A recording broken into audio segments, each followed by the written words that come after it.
gentlemen, thank you once again for tuning in to another episode of GOW, the Generation Wrestling Podcast. As always, is yours truly, the 29-year-old piece of gold of franchise, aka the showstopper, better known as the GOW's resident tribal chief. And with me, as always, I got my tag team partner, my brother, my family. He is the flies in the room, Mr. 1, 2, 3. Put that ass down, K Breezy, aka EC's resident Isaac Hayes, King 2 Gold in the building, bro. What's good? Man, what's good, man? Right now, man, we got the Black Santa Claus going up against Chris Jericho right now in the ring, man.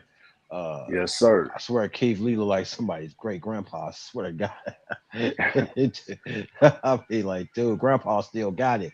But no, man, what's good with the people, man? We got the Wednesday night block party, man. And, we're talking that AEW Dynamite.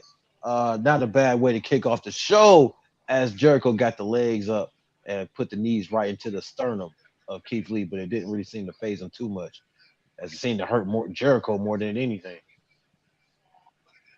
Yeah, man. It's Ooh. nice to see Keith Lee finally getting put into a meaningful feud here in AEW. I know we had the whole thing with him and Swerve, but I mean that kind of was what it was. I don't even know if he really even paid that off fully. But you got Chris Not really. Jericho, versus Keith Lee. Now here's the funny thing about Keith Lee. Keith Lee ain't no spring chicken, but I guess you would kind of say this is Jericho.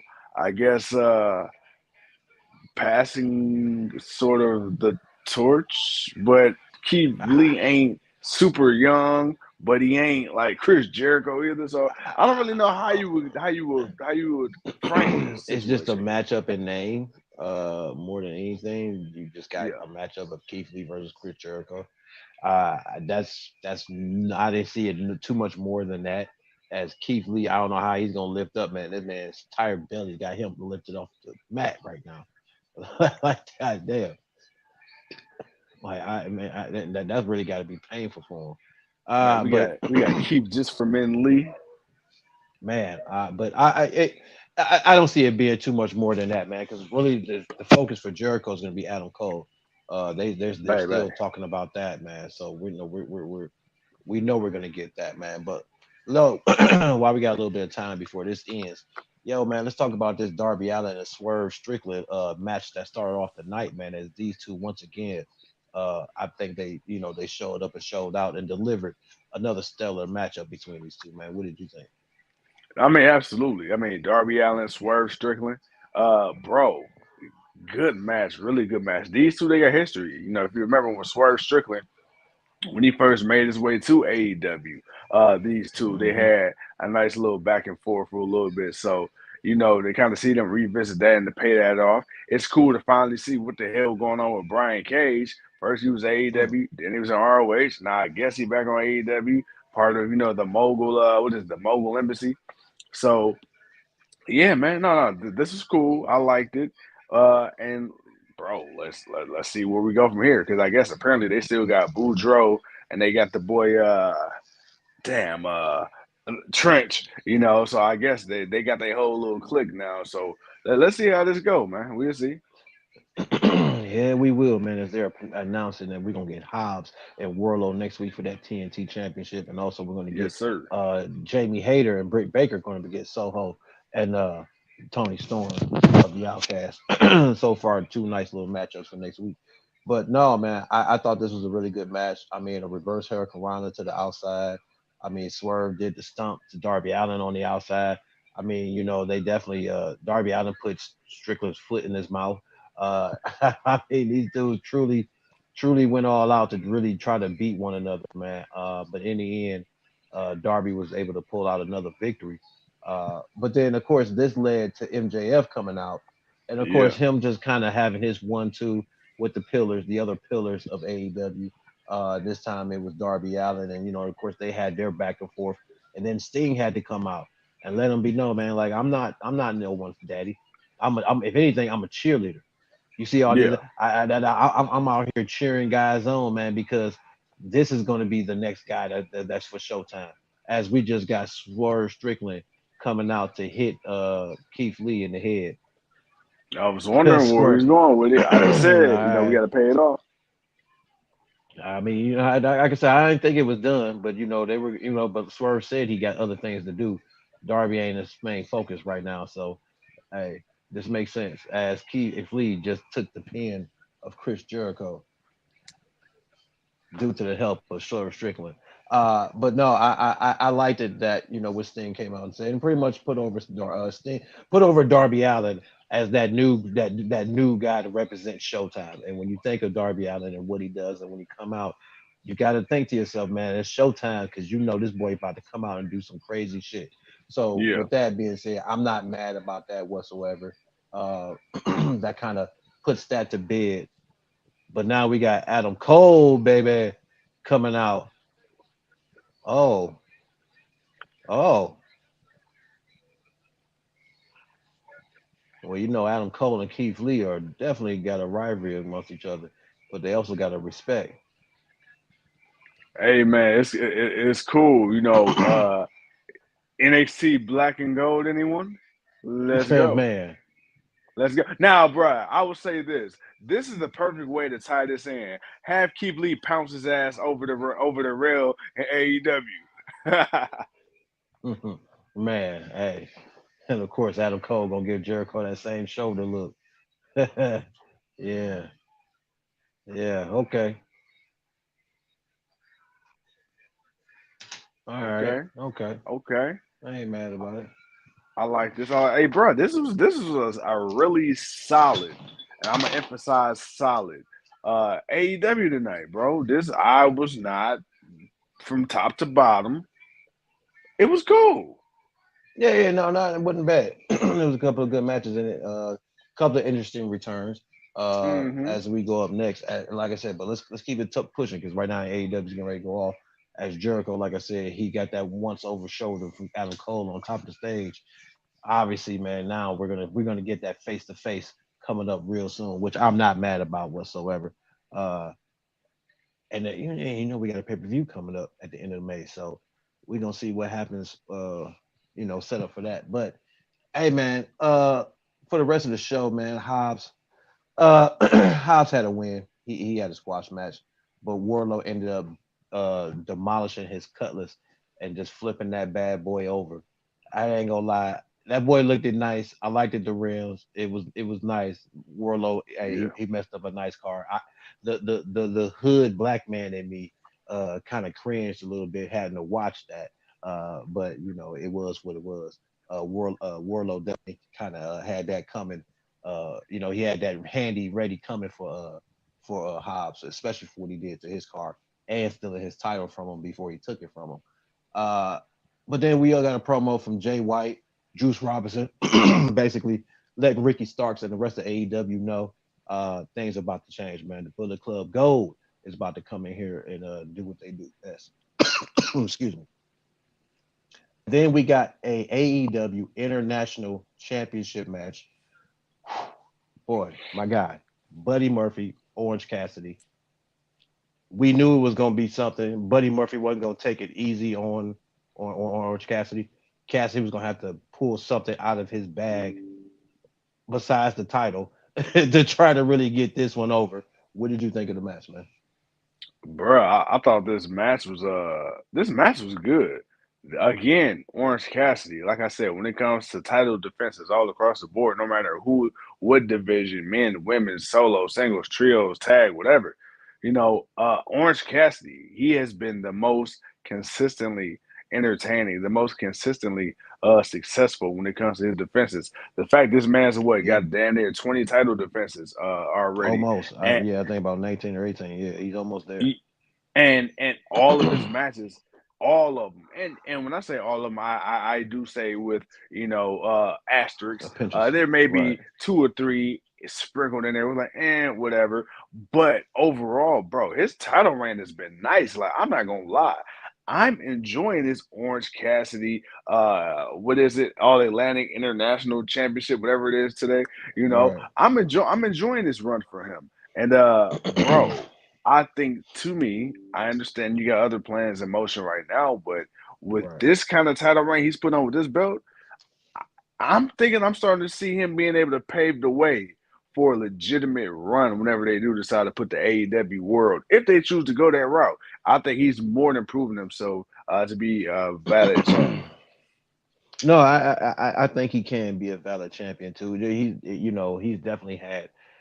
I say what, probably about 18 title defenses. I would Yeah, say maybe 12 of them were really up there as far as like tonight. Like, a matchup with somebody. It's like, man, yo, the person he's going up against could really actually beat him for this championship. So it's like he wasn't fighting scrubs. He was actually yeah, fighting people that were going to, that he was going to have to really battle back against, and people that knew him. So they knew, to try to take advantage of, or try to get better of him to really get the victory. But Orange Cassidy pulled it out once again. He got another victory, another great match. Buddy definitely, did his one too. Uh, but obviously, this thing with the House of Black and the Best Friends, I doubt if it's over, but we'll see, moving forward. Then speaking of the Best Friends, then they cut a promo. Obviously, Trent, Aladdin, what's going on, brother? Trent and Trent and Chucky, they want to face Aussie Open on Rampage. So it look like we're gonna get that as a tag team match. Not mad about that whatsoever. And then of course, man, we got Ethan Page. Of course, he's mad about what happened with Hook and what Matt Hardy did and whatnot. And of course, Matt Hardy let it be known.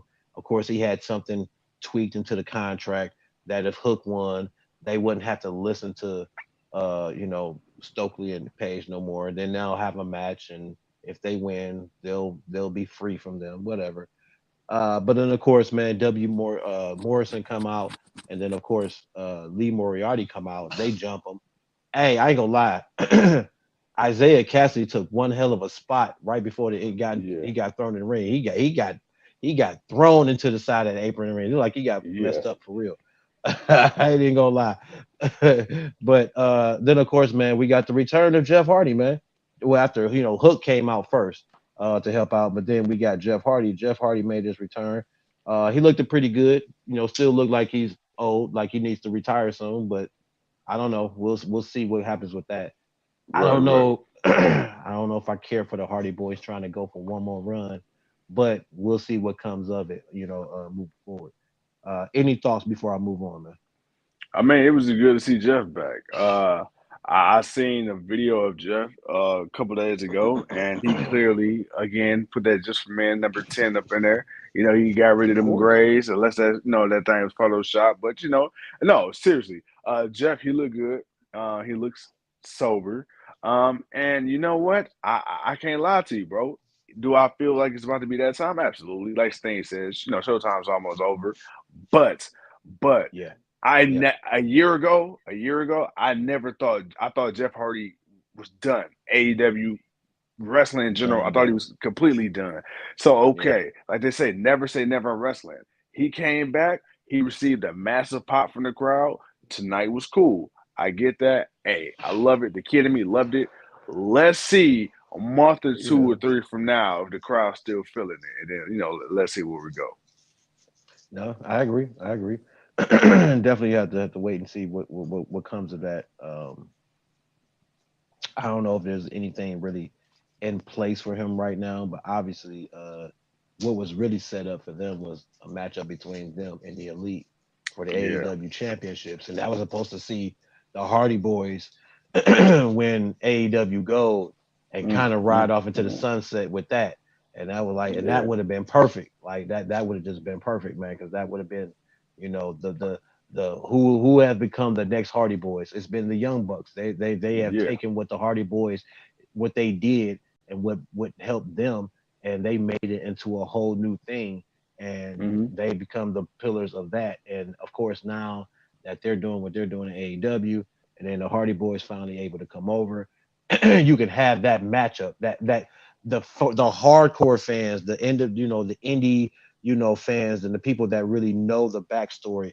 Yeah. We've been waiting for it, and we were about to get it. It was there for us to have, and yeah, it just fell apart at the end. But I don't know what the setup could be for now, and honestly, I don't think I want to see anybody else take an L for this because I don't think it'll have the same impact. Not to say that they won't do it, but again, it depends on how well they build it up and if we think we'll actually see it through. Yeah. Uh, all right, man. So Kenny Omega cut a promo. Hey, boy, I did not see that gash on boy, that boy Don Callis was split. Like that, Yeah, I see why that boy was leaking out blood like it was. That boy was yeah, split. I mean, I mean, almost looked. I thought I saw his brains for a minute, man. Like, mm, damn, yo, I can see why Kenny Omega and them is upset. But it just adds to the storyline of who they are and what they've been doing as far as the Combat Club, their message that they've been trying to get across. Omega got his message across. Then of course we got the Combat Club beating up Cutler and Nakazawa, which I don't even sure why them two even thought that that would be a good idea. Like, what was the point of doing that? What were you two going yeah, to do? You two weren't going to do anything. Cutler ended up getting split in the middle of the ring, and then of course we got Kenny Omega coming back. We didn't even really know he's there because he cut a promo like he was somewhere else. But hmm, he showed up, and then of course the Young Bucks showed up. They made it a super kick party. Omega laid out with Moxley on the outside. I don't know if you saw it. He gave him yeah, one hell of a V trigger on the yeah, outside. So they tried to get back, but of course the Combat Club they got out of there. But the Elite they're back. Obviously, when Brian Danielson comes back and when Hangman Page comes back, we're obviously going to get the 4-on-4 that we expect. right, But right. we're wondering how is it going to be delivered? What's the match going to be and when it's going to happen? And I'm thinking Double or Nothing. We're going to get these guys. I could see some one-on-ones and some tag team matches happening to kind of build up the feud leading up to it. But I'm definitely thinking we about to get this for Double or Nothing. I don't know if it's blood or guts. I don't even know if I want it to be blood or guts, but it's gonna be something, and I think we'll enjoy it. Any thoughts Yeah, I on mean, any of that though? yeah, no, I mean, I agree. I would assume double or nothing. And we don't need to see blood and guts because every damn match. Look, I'm not complaining. I love blood. We didn't get it for a while in WWE because Vince wanted to be all PG. And I mean, in the case you get the accidental blood, but WWE they would pan the cameras away anytime somebody Right. dropped any ounce of blood. Um, so we don't need a blood and guts match. Not with Moxley involved, because every match he's in is a damn blood and guts match. Just Yeah. find something more creative. I mean, going doing a blood and guts match right now with anything involving Moxley, that's low hanging fruit. I mean, come on, bro. Like, be more creative than that. He's gonna bleed anyway, so let's not make it a blood and guts match. I mean, the guy will bleed in the goddamn don't bleed match. So you know, he's gonna find a way to bleed. But hey, look, like you said, when Hangman Page comes back, when Danielson comes back, and all that, yada yada yada. Yo, 4-on-4, let's go, let's get it. Hey, the storylines, man, they starting to pick up, they starting to make sense. The quality, we get back to that AEW quality. Yeah, most definitely. And like I said, we got a pay-per-view coming up, so you got to get the storyline going. And this is how you do it. It's slow and steady. Don't get me wrong. It's slow and steady, and sometimes that can be a bore, but when it's the payoff, and when you get that payoff that's worth it, then you Yeah, like, what? We're all good. It was worth it. Swerve cut another promo basically talking about, getting back at the other people that have wronged him, which we saw earlier, a little bit earlier. And then of course we got Tony Storm and Ruby Soho beating up Sky Blue and Riho. They won. Uh, of course, Jamie Hayter and Britt Baker came out to try to even the odds a little bit. Saraya and Britt Baker, obviously, they still got something going on. I would think by now Saraya would look a little better in the ring by now, but man, she's still looking like she's lost. I'm worried. I'm not. I'm worried because it's like if they're gonna have another match, my God, I hope it's better than what the first one was. But I want to still have that confidence that they can pull this off. Uh, but other than that, bro, what did you think? nah, I mean, I agree 100%, Saraya. It's weird because some days she looks like she's ready to go, and the other days she still looks very timid in the ring. Again, I guess if you damn near paralyze yourself in the ring, then go back, you'd be a little timid too. But you're back, you got cleared. So, I mean, I'm expecting this, in my mind, selfishly, like you, I'm sure, Right, we're expecting to see that page that we saw. We expecting to see her, you know what I'm saying? To a degree. Obviously, you're not gonna get that 100%, but it's like, all right, right, come on. You right, still look like you got a little bit of that ring rust on you. Come on, let's knock that off right now. Tony right. Storm out here, firing on all cylinders right now. Come on, Ray, I need you to do your one too. Soho filing all right. You got, yeah, you're right. Yeah, Everybody else is firing on all cylinders. we need you to get that work in. So, continue to work and get better. So, you can show these people you still got it. You know what I'm saying? Especially if this your Uh, house, man. You know what I'm saying? You can't be right, out landlord by the tenants. Come on, now this your house. right, right, right. Then of course, man, we got the main event, which was Keith Lee versus Chris Jericho. Swerve came out to interfere, cost Keith Lee the match. Yeah. Adam Cole came out to give Chris Jericho the cold shoulder that he gave him, which, of course, again, like we said, was setting up for later on matchups that we're going to get, obviously leading up to the pay-per-view that we're going to get Double or Nothing by May 6th. Uh, can they make it last that long? Sure, sure you can. You can always make it last that long. But AEW's run differently than WWE. So I expect to maybe see a couple of matchups. Hey, we might get a Jericho and Adam Cole on TV, and then Yeah. maybe they'll have a rubber match at the pay per view. I'm not mad about that. Uh, but then again, they could do it in a tag match. Kind of, tease it. Leading into it. But until then, which ain't really far because this is what April 12th, I think, Mm-hmm. 11th, whatever. Yeah, 12, Yeah, 12. We got May 6th. We got a few weeks. We got a few weeks. So I think we're good. We're building up to a pay per view. This one's gonna definitely shape up to have some big names. If you really think about some of the matchups that they're setting up, this is gonna be a nice little stack card. We just got to figure out which one of the pillars is facing MJF, which I think we're gonna find out in the next week or two. If it doesn't end up being a fatal four way, which not gonna lie, would not be mad at that. Would not be mad at a fatal four way at all. Uh, but other than that, man, that is Dynamite. That is the block party. Bro, as always, man, it's a pleasure to kick it with you and the people and hang out for a Yes, minute. Got sir. to talk a little bit of wrestling. But yeah, man, we just we recovered from WrestleMania week. It was a hell of a damn week. It was. And It now was. we about to, of course we're getting ready for AEW, but we're gonna get back on our stride. Summertime is coming in, it's kicking in. It's time for us to talk about all these other things that's going on. It's about to get hot. We gotta get our interviews up. We gotta just do what we do, man, and keep the content going. And yeah, man. Other than that, man, it's been a pleasure. Bro, any final words before we get out of here? Hey, man. So, uh, riddle me this. What's If up? I passed away on a Friday and it was Friday, March 4th, wouldn't the death of my anniversary be Friday, or at least March 4th every year moving forward? Oh, wait a minute, what?